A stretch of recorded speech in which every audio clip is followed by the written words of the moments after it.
Assalamualaikum warahmatullahi wabarakatuh. Saya Afrizal, mahasiswa Institut Teknologi Budi Utomo, ingin menjelaskan tentang pengorganisasian. Pengorganisasian adalah pengaturan sumber daya perusahaan, baik sumber daya manusia maupun sumber daya lain, secara konsisten sesuai dengan sasaran perusahaan yang telah ditetapkan melalui fungsi perencanaan. Penetapan tujuan organisasi. Para manajer sering membuat kesalahan yang sama secara berulang-ulang. Hal tersebut terjadi karena dalam penetapan tujuan tidak membuat serangkaian tujuan atau penetapan kerangka tujuan. Tujuan merupakan hasil akhir atau sesuatu yang akan dicapai.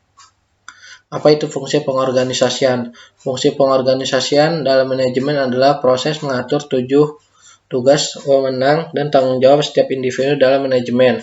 Jadi salah satu kesatuan untuk mencapai tujuan yang direncanakan.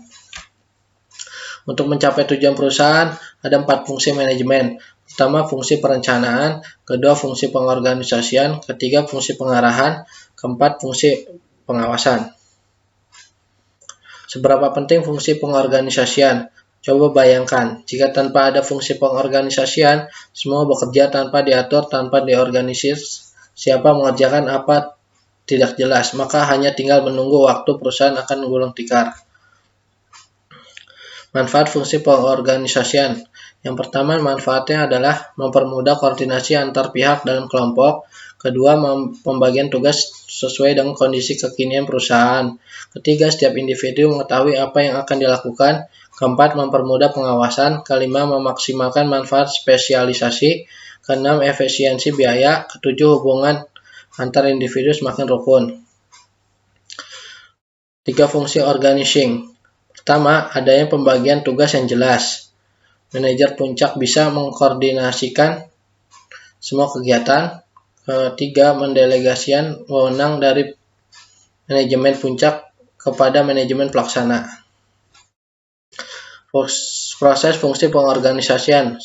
Mengacu pada rencana dan tujuan, merinci tugas utama, membagi tugas kepada individu, mengalokasikan sumber daya. 5. Mengevaluasi strategi pengorganisasian. 6. Memberi pendapat. Mengacu pada rencana dan tujuan manajemen. Proses pengorganisasian dalam manajemen berangkat dari sini, rencana dan tujuan yang telah disusun sebelumnya.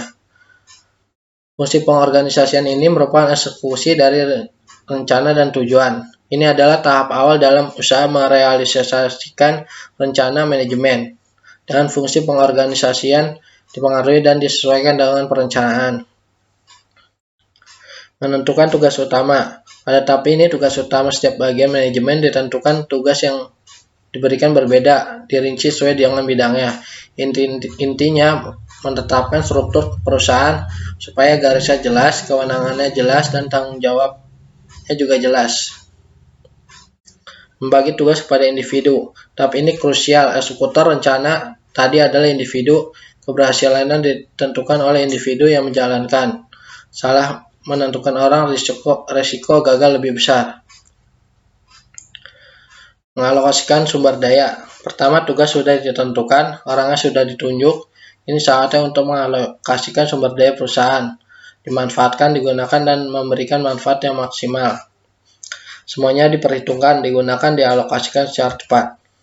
Contoh kasus organisasi dalam perusahaan.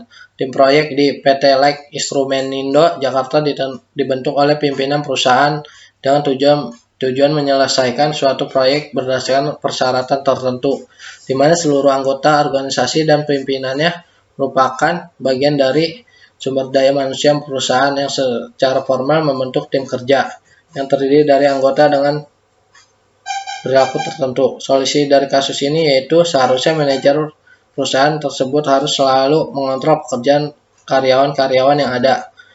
Kesimpulannya, mengingat pentingnya pengorganisasian, maka perlu kiranya masalah ini diperhatikan dan dipahami sebaik-baiknya.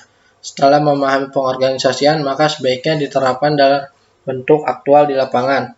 Dan untuk para pemimpin sebaiknya harus mengetahui semua hal yang menyangkut tentang organisasi. Sekian dari saya. Wassalamualaikum warahmatullahi wabarakatuh.